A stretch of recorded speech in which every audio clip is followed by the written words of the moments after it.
This year, September 21st till 25 in Varna, there will be a 13th conference of European Transpersonal Association, and the topic of the conference is non-ordinary states of consciousness and their role in human culture. It's obvious that non-ordinary states of consciousness have played a very important role in spiritual traditions. Can you explain us what is the place and role of non-ordinary, extraordinary, spiritual, ecstatic, or something in or other states in Dzogchen tradition? We can speak about Dzogchen tradition in particular, and also we can consider Dzogchen as a very essential part of Buddhist tradition in general, particularly of Tibetan Buddhism.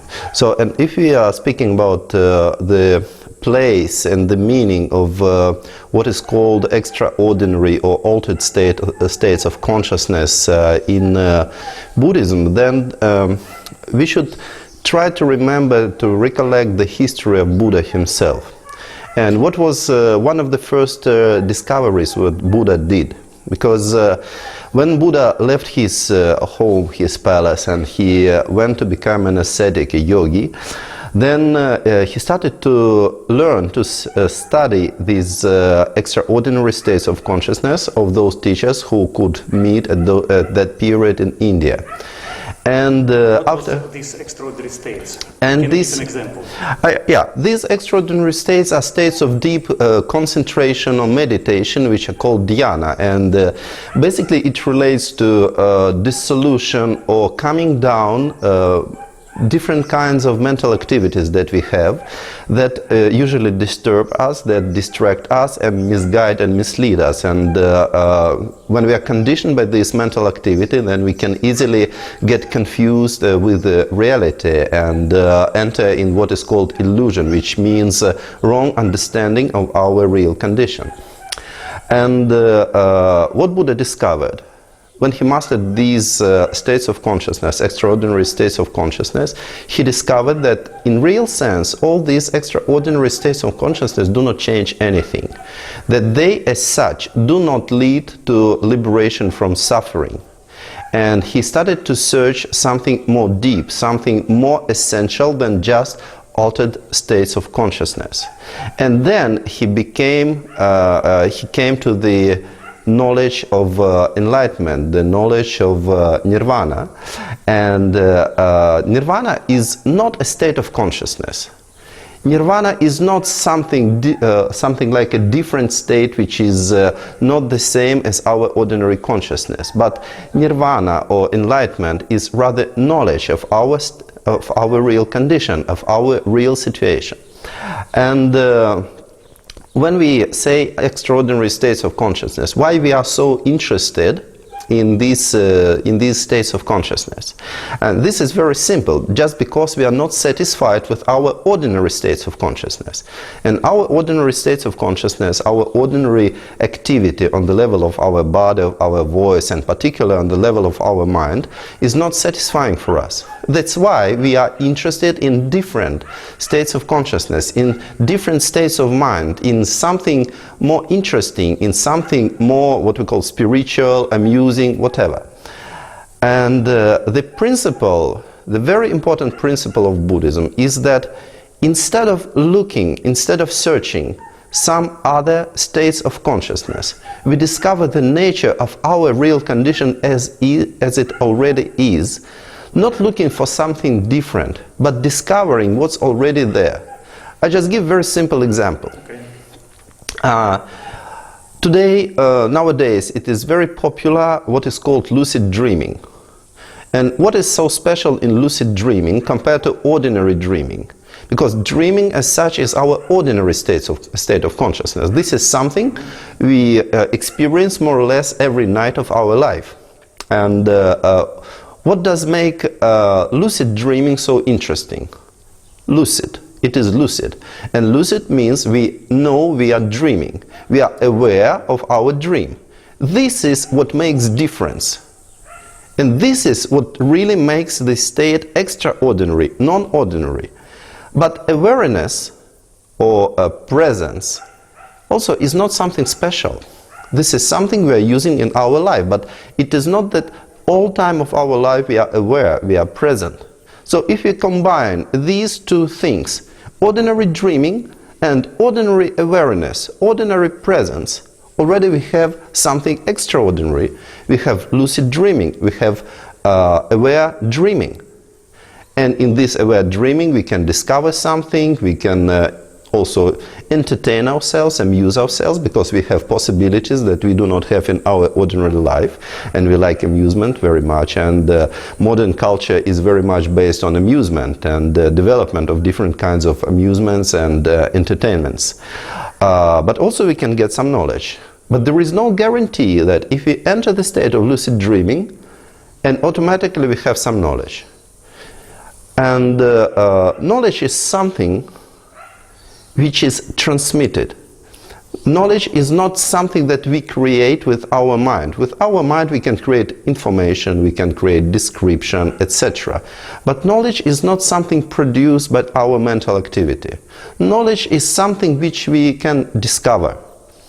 And when we discover it in any situation. We don't really need particular... Can you clarify what type of knowledge you are talking about? I give... Probably not just scientific knowledge or everyday knowledge. It's some I give very simple example of how knowledge can arise and how knowledge makes ordinary situation extraordinary situation. And we all know this history. We all know this legend about Isaac Newton.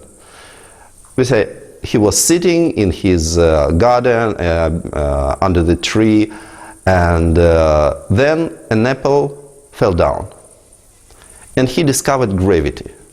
So everybody could see apples falling down. Millions and millions and millions of people could see apples falling down. This is not something extraordinary. This is our ordinary vision. This is our ordinary situation. But it took the genius of Newton to discover gravity in this ordinary situation. He discovered that apples are not just falling down, they are falling down. Because? And not because. But when we say because, this is already a projection of our mind. But they are falling down, not just noticing, they're falling down, they're falling down, they're falling down. Because the description of the situation doesn't change. Knowledge doesn't change the description of the situation. The situation remains exactly the same. But something inside us is changing. We can operate in this situation different way. We can discover new possibilities. But the reality remains the same. It doesn't change. So the knowledge doesn't really change the situation, but it can change our attitude towards this situation. It can change our habits about the situation. Taking this example, do you know what is the source of Newton knowledge? It's well known that most part of his time he was in alchemical studies, and so-called science was only 10% of all his time. Yeah, I cannot judge from where this knowledge came to Newton, but definitely there was some cause, and there was some secondary cause, and the secondary cause that he was in deep concentration, and he was concentrated on exploring the nature more or less most time of his life. This is very important, because for discovering knowledge we need to be attentive. And to be attentive, to be mindful, to be present is not something extraordinary. When does it become extraordinary? When it is continuous. Because everyone, at least 1 second of our life, we are conscious of what is going on. At least the moment when we wake up in the morning, we are conscious of our condition. But then we get distracted. We get distracted with our vision. From time to time we go back to our real condition, and we notice, we know what's going on. We can notice what we are doing. We can notice what we are saying. We can notice what we are thinking, finally. But it looks like for ordinary human being there is no other possibilities. Since if, for example, he or she is concentrated on something, on some particular object throughout the day, then he or she will lose the rest. And so distraction is the way to break this attachment and live the life, so to say. So probably the problem is not only in distraction, but in some specific quality of awareness. But distraction, why distraction is a problem in general? Why we call it a problem? And what is distraction? Distraction means that instead of seeing reality, we see projections of our mind and we feel that this is reality. Instead of seeing what is in front of our eyes, discovering what we feel, what is actually going on in our condition, instead of that, we are falling into projections of our mind. So illusion does not mean that we see something different. Illusion means that we misunderstand what we see. Illusion means that we believe our mind too much. This is what is called illusion. Illusion doesn't mean that when we go beyond illusion that suddenly our vision is changing dramatically and we have some brave new world arising, etc. But it means that we understand, we discover what has always been right in front of our eyes. Something that has always been there, our real nature, which is our part, which is something belonging to ourselves, primordially, originally. Can we concentrate on this issue in more detail, so to say? So there is a kind of ordinary or illusionary vision, way of being, behavior, and it's connected with looking through the mind eye, so to say, and not recognizing that this is not reality but our projection. Yes. So there is so-called real vision, or connection with reality as it is.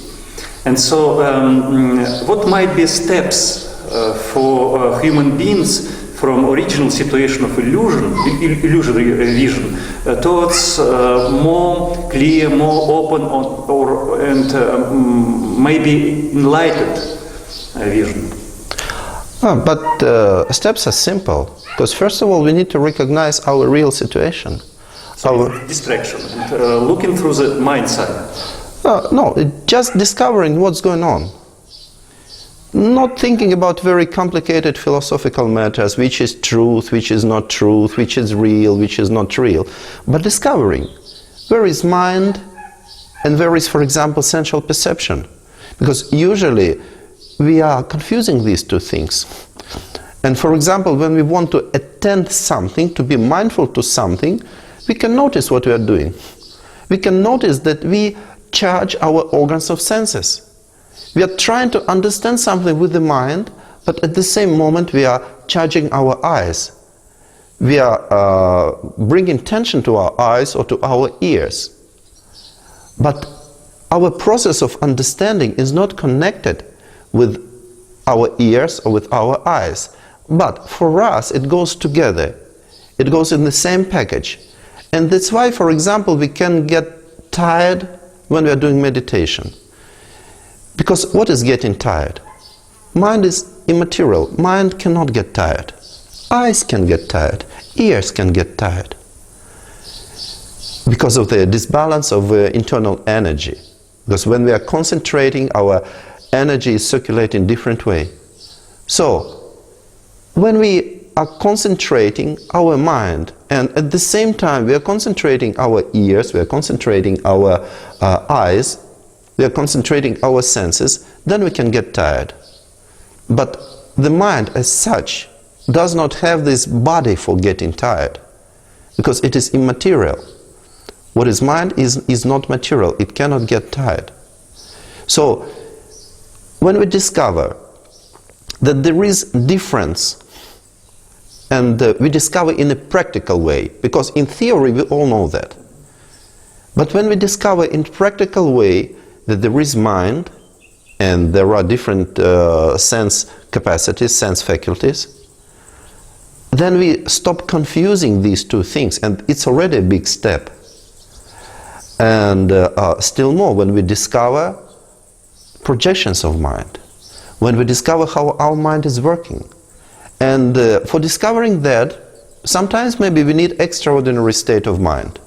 But it's more like laboratory situation.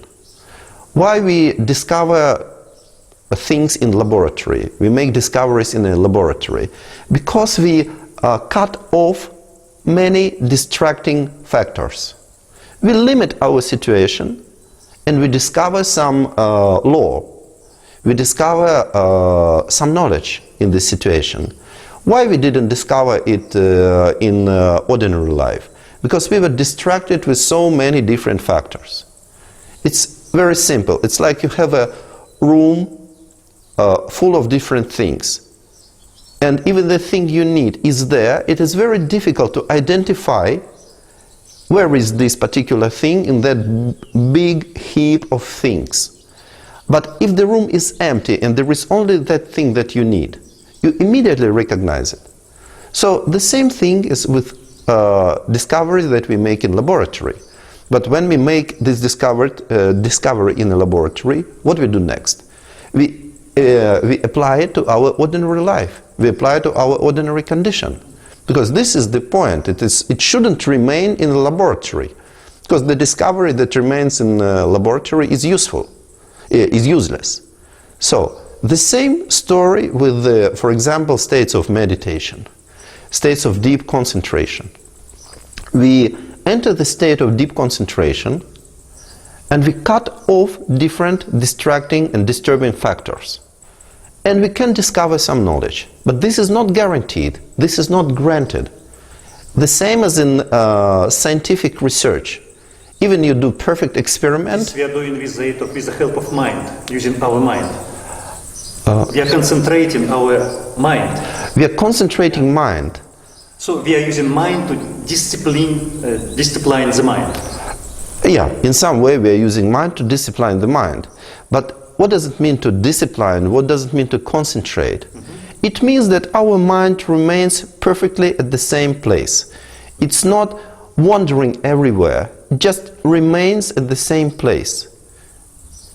This is what means concentration or relaxation of the mind.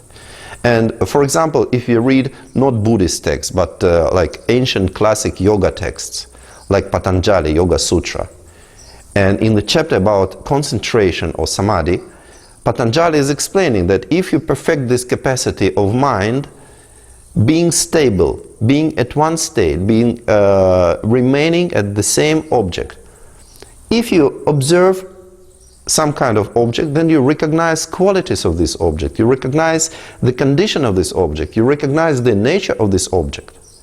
It can be relative object like sun and moon or the situation of human body, etc. Then you can recognize, then you can get some knowledge. But still there is no guarantee that you can get important knowledge. Like you do experiment, it's not guaranteed that you discover something.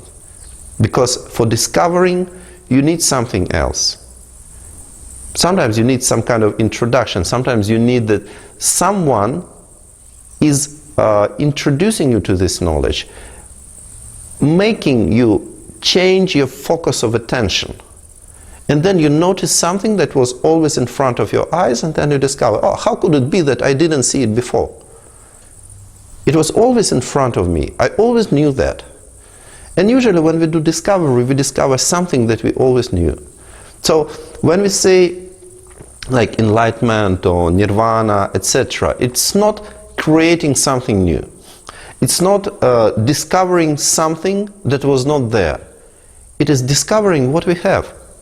It is discovering our real condition. It is discovering knowledge of our real condition.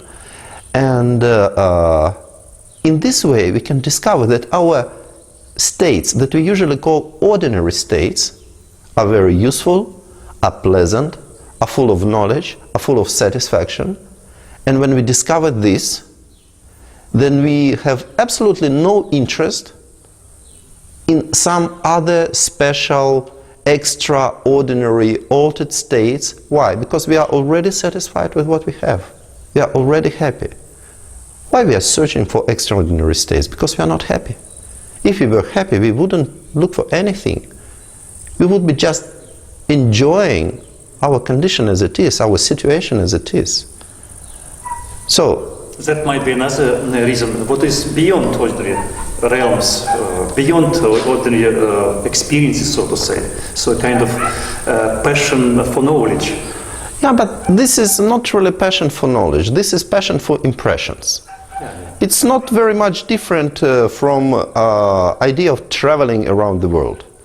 We are traveling to America, we are traveling to Asia, we are traveling to different countries, and we feed ourselves with impressions, new impressions.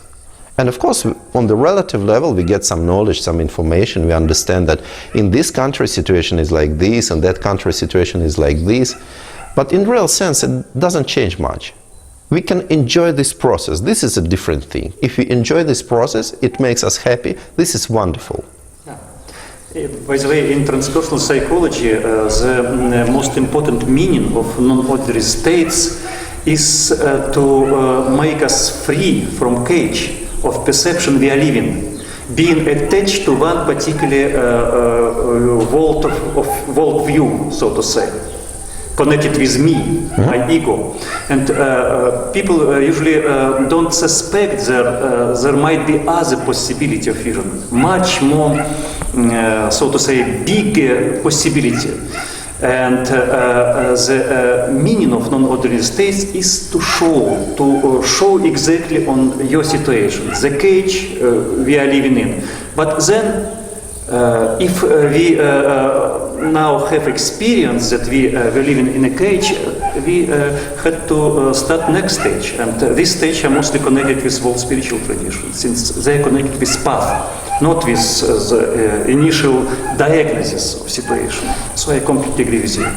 Yeah, this is very simple, but for this is true, and this is a very good thing that we can discover something new. We can discover that there is something else besides our limited view, our limited situation. We can discover there is something else.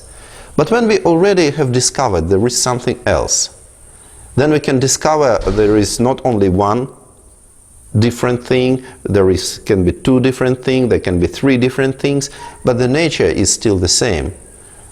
You discover there is something else. How many of these different else's is not so important. They are already different, and our life is too short to discover all of them. So it's enough to have one experience of something different, and you already have a knowledge. There is something different. And if you start to do something with your life at this point, it's wonderful. But it depends what you're doing. And important is that you do something useful for you, something beneficial for you. So, can we concentrate on the situation which is connected with so-called meditative states of consciousness, samadhi, dhyana, and how it's considered in Buddhist tradition, and especially in Dzogchen tradition, since now there is a lot of interest to mindfulness, for example. It was John Kabat-Zinn who proved that without mindfulness it's impossible to solve stress-related problems, to heal stress-related diseases. And so mindfulness is becoming a kind of a landmark of and something very, very special. But it looks like mindfulness is our common possibility, so to say. Yeah, it's right there. Exactly, mindfulness. It's based on our everyday capacities, experiences. Mindfulness is what we are using every day. Without mindfulness, how we would, for example, drive a car without mindfulness, without being mindful? It's impossible. It's impossible to do all complicated activities that we are doing every day without having at least some mindfulness. But if you're talking about meditation, for example, we say meditation as a dhyana or samadhi, a state of deep concentration or state of deep relaxation of the mind. What is useful in it? The useful part is that this kind of state, this kind of condition, and it was taught by the Buddha, can be a kind of antidote from disturbing emotions. We can have different disturbing emotions that poison our life, like jealousy, like pride, like greed, etc., attachment, anger, agitation. This spoils our life. It breaks, ruins all the possibilities of enjoying, of pleasure, of being happy. So that's why in Buddhism it's sometimes called poisons. And we can discover that the state of calming down the mind is an antidote for these poisons. And when we are in this dhyanic state, in a state of dhyana or samadhi state, in this deep concentration or relaxation of the mind, we can discover that we are not disturbed by these emotions. But from the other side, we should not overestimate this quality, because when we come back, we can still discover some post-effect of this meditative state, but then we discover, what we discover? We discover that all these disturbing emotions are coming back. When there is a situation which is provoking, they're coming back. And of course we can somehow prevent their return, but we cannot eliminate. It is not possible to eliminate completely these disturbing emotions only through meditation. Does it mean that ascetic Christian practice of cutting passions, cutting emotions, is kind of not successful finally? I cannot judge about Christian ascetics. I don't really know what they were doing. Let's talk about ordinary people or ordinary life. Does it mean that, for example, if I am feeling anger or some other passions during the day, it's impossible to improve situation just for cutting? But we can discover this is very simple. If you say passions are bad, like anger is bad, then what is our ordinary attitude? We start to fight anger. We start to fight passions. We start to fight emotions. But idea of fighting emotions is already based on the same emotion of anger. So it's like coming down the fire with the gasoline. Yeah. It doesn't work this way. Exactly. So there should be skillful means for provoking beneficiary circumstances in our condition, that these disturbing emotions are coming down, and at the same time, this is the same process of entering into dhyana, of entering into deep meditation. When we do concentration, when we do relaxation of our mind, because it can seem contradictory, concentration and relaxation can look like two different things, but in real sense is the same. Because when we say concentration, it means our mind is totally relaxed at some place and is not moving everywhere, is not changing its position. This is what we call concentration. This is what we call one-pointed, just not moving to other points, not moving to other directions. So if we understand that this meditation or mental stability, calming down mind, brings temporary benefit, which means calming down our disturbing emotions. And of course this effect can last for some time after we leave the state of meditation. Then we can use it. It is very useful. But if we think that only through meditation we can totally eliminate, uproot, purify the causes of these emotions, this is illusion. This is a fantasy. And also it is a fantasy that meditation is granting some knowledge, that meditation is granting some great human qualities, because we can see different examples, very simple examples. If we consider which kind of training is applied for professional militaries, for example, very simple, samurai. They were using Zen meditation. Zen means actually meditation, so they were using Buddhist meditation, which is called Zen in Japan, and they were using it for developing stability of mind, for overcoming passions, because if you have a passion in a fight, then your passion is your main enemy. So you should be cold-blooded to fight. And what we have? We have perfect machines for killing. Perfect machines that can kill sentient beings with cold blood, without emotions, without passions. But they apply the same meditation as Buddhist monks. It means that there is something else, not just meditation, that helps to unfold different qualities that we call good, positive human potential. It is not just meditation. Meditation can easily make a person to be a cold-blooded killer. And we can also look at the situation in different so-called spiritual groups.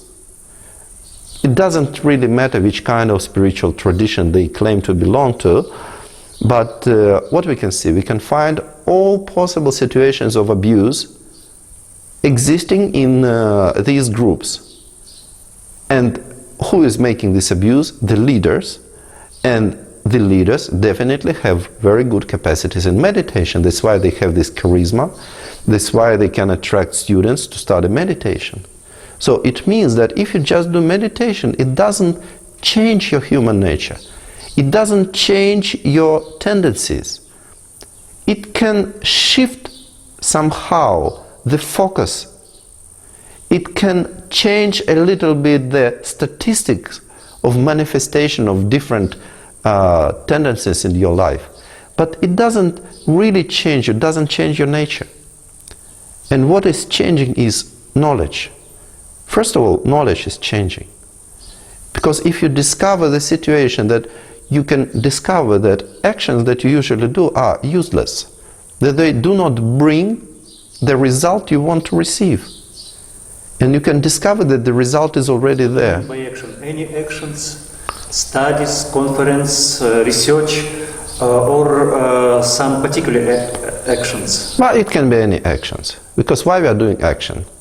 Why we are doing some action? Because we are not satisfied with what we have. We are not satisfied, and that's why we want to change our situation.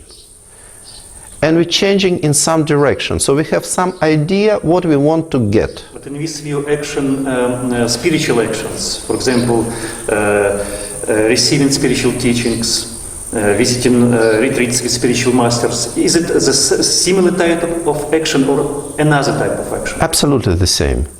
Because as human beings, we all are interested to be happy. There is just difference in habits, in disposition.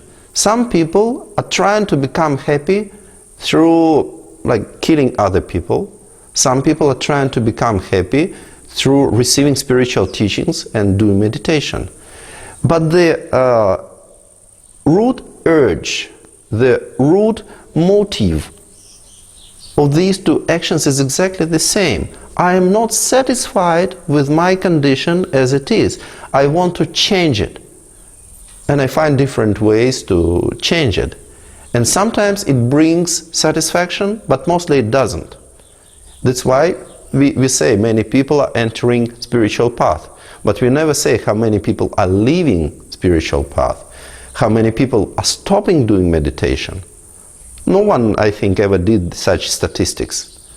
But there are so many people who were very interested in spiritual development, very interested in meditation. They were very much involved into that. During some years, they could devote 10, 20 years of their life to that activity, but then suddenly they lose that interest and they change for something else. But what is necessary to have a real result on the spiritual path? It's difficult to say what is necessary. It depends upon connections you have in your life. It depends, for example, in Dzogchen teaching, which is somehow different from other Buddhist teachings. We do not say that, for example, for meeting the teaching of Buddha, we need to have some good causes, some merits, etc. We need to do something good during many lifetimes, and then as a result we meet this high teaching that can help us to free ourselves, to become liberated. In Dzogchen teachings, we say we are lucky. We have good luck of meeting this teaching. And this is just good luck. This is something that just happened. We are meeting this teaching. It doesn't mean that we are immediately interested in that teaching, but this interest can evolve gradually. With the time passing, it can evolve this interest. But the very fact of meeting the teaching is not a result of some cause. In Dzogchen teaching we call it good luck. So we can understand that in real sense with any other teaching it is the same. It is exactly the same, that we need something which can be called good luck to make connection with some knowledge. If you don't make it connection by any chance, then we'll never get this knowledge. What kind of connection? It can be any connection. It can be what we call good connection or bad connection. Maybe we just pushed someone in the subway, and in this way we already create connection. Maybe we help someone to cross the road. This is another type of connection. We do connection with a person, and this person can have knowledge. We create this connection, and it is not a result of something that we did before. The very fact of this connection, this is a good luck. This is a fortune. So, can we concentrate on the big dream of humanity, the idea of kind of superhuman development, Übermensch by Friedrich Nietzsche, the idea of achieving extraordinary happy life, so to say, freedom, prosperity, everything is possible. So it looks like these ideas are also the source of both communism and world religions. The idea of being free, so to say, be happy forever. Generally speaking, this is the idea of enlightenment. So can we refer to this idea from the Dzogchen point of view? What is enlightenment for you? First of all, when we say big dream of humanity is what humanity already has. This is a big dream. As Buddha said, that everything is like a dream, is like a big dream. So we already are in a dream, but we are not satisfied with our dream. That's why we project idea of some other dream. Why we are not satisfied? We are not satisfied because we don't know it. We don't really know it. We don't know. We have it, but we don't know it. We have it, but we don't really. We cannot enjoy what we have. Instead of enjoying what we have, we go into some projections of our mind, into something complicated, where we can enjoy some simple things. And then we develop idea of the happiness somewhere out there. And we place this happiness in future, in some other space and time. It is not now, it is not here, this happiness. I need to struggle to find this happiness. But this is exactly the cause of our suffering. Because as it's said in one of root tantras of Dzogchen teaching, what is the cause of suffering? The desire to be happy is the cause of suffering. This is very important to understand. That the very desire to be happy, which means that we are not satisfied with what we have, with what we are, and we want to change it, we want something else, is already a cause of suffering. And the example that is given in Buddhist teaching is Ferris is a wheel with a squirrel.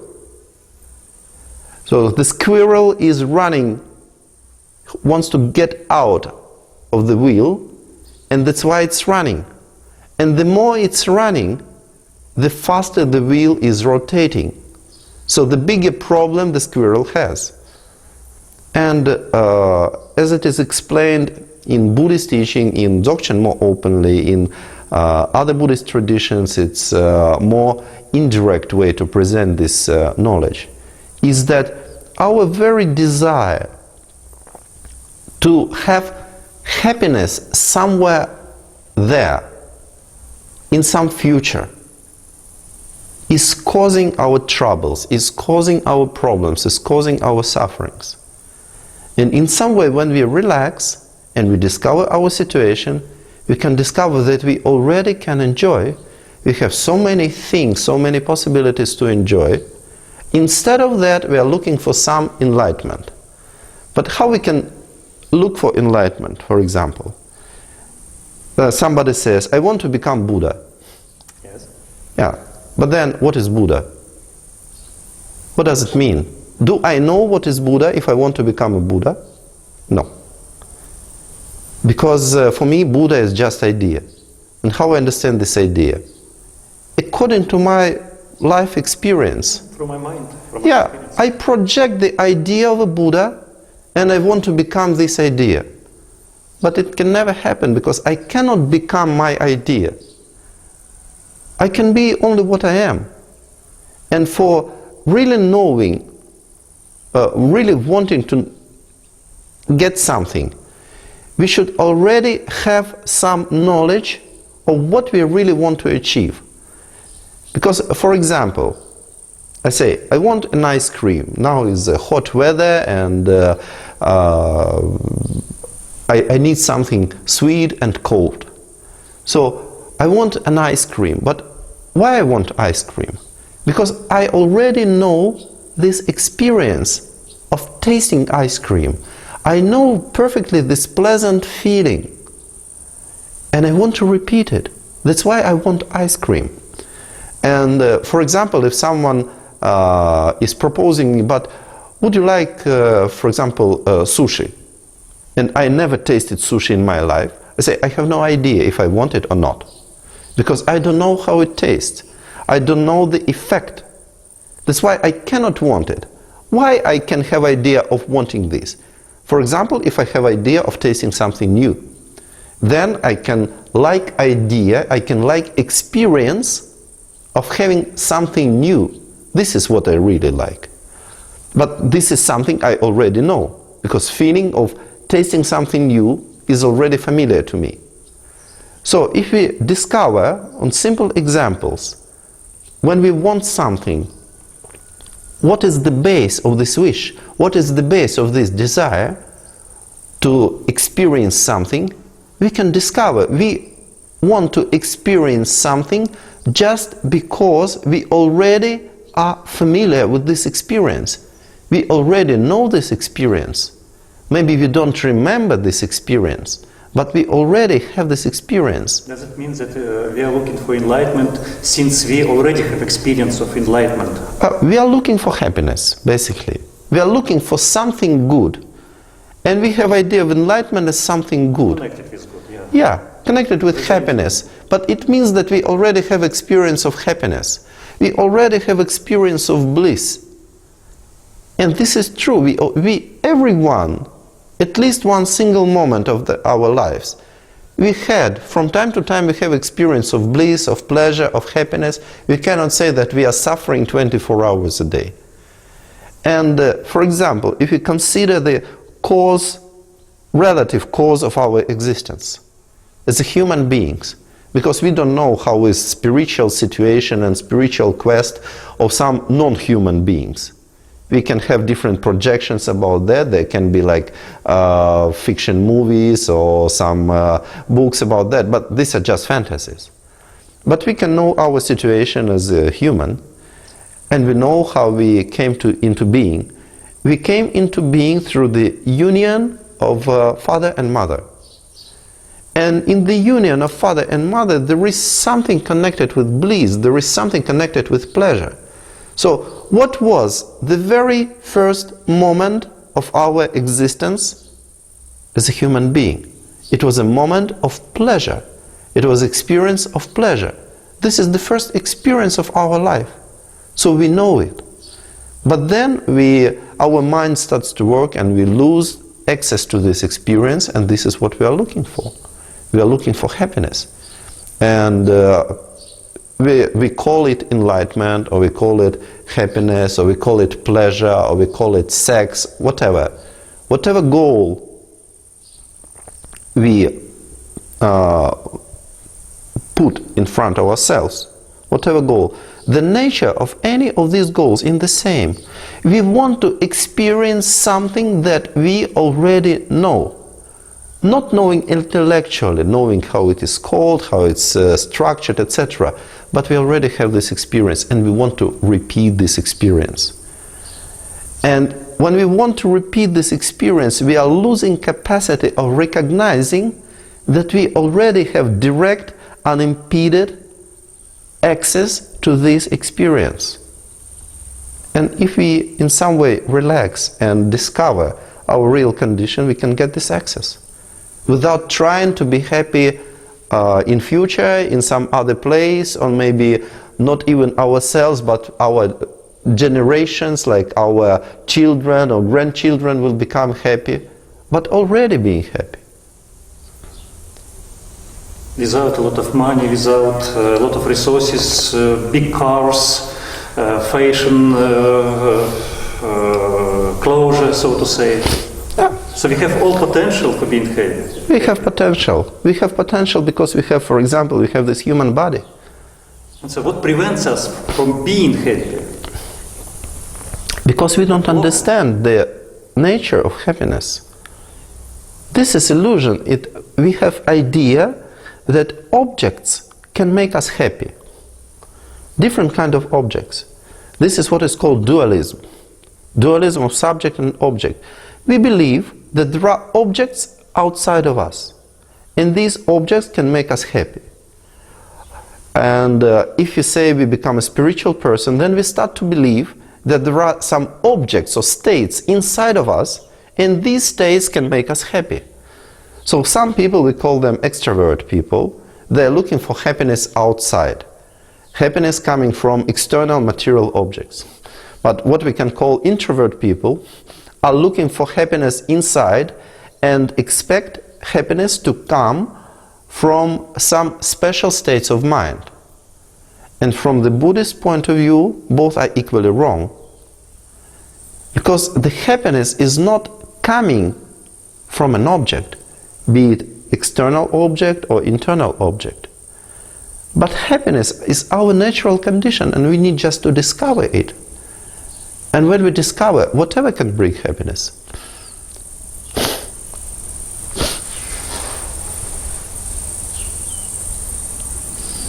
Is there something else you want to add to this perspective? You are lecturing in many countries of the world, and on Dzogchen related topics. You are giving explanation and practices. And so what are the main obstacles among people who attended your seminars? But I don't know, this is their obstacles. This is their condition. This is what they should discover, not me. If I cannot discover your obstacles. I cannot discover someone else's obstacles. I can discover what is preventing myself from discovering it.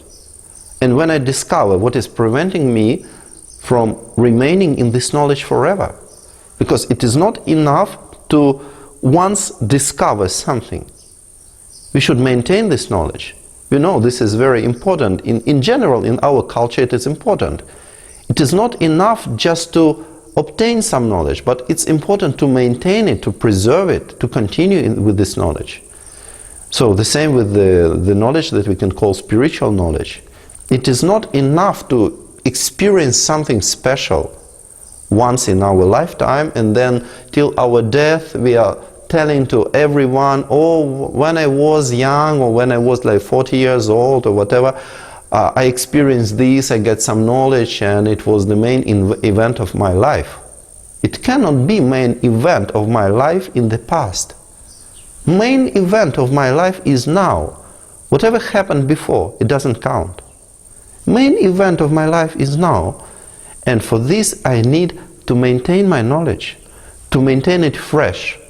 In the teaching of Zen, there is a very famous saying that the mind of a Zen practitioner is the mind of a beginner. Zen mind, beginner's mind. Zen mind, beginner's mind. And it means that we have fresh perception. In Vajrayana, we have the same expression, the same meaning. We say ever fresh consciousness. Consciousness that is never aging, is never getting old. And it is beyond idea of birth and death. Because there is no birth and there is no death in this moment.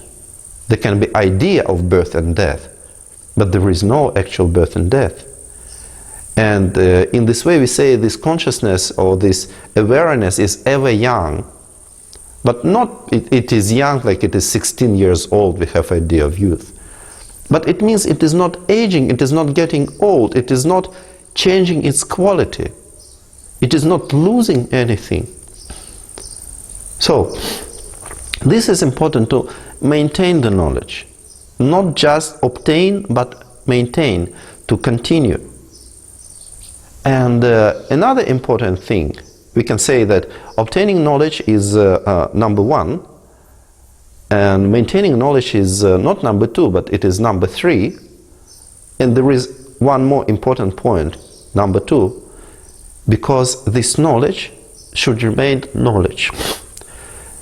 This knowledge should not become idea of knowledge. Because how our mind is working, for example, as soon as we see something, as soon as we discover something, for example with our eyes, what immediately we are starting to do? We are starting to explain ourselves what we see. And if you are more extrovert person, we even start to explain to people around what we see.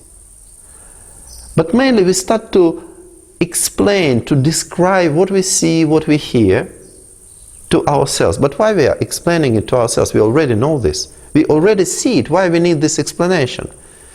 But this activity of our mind, this habitual activity of our mind, transforms our knowledge of direct perception, direct understanding, into something different, into idea of knowledge, into some kind of shape of knowledge, something have a shape of knowledge, but is not knowledge. It becomes information.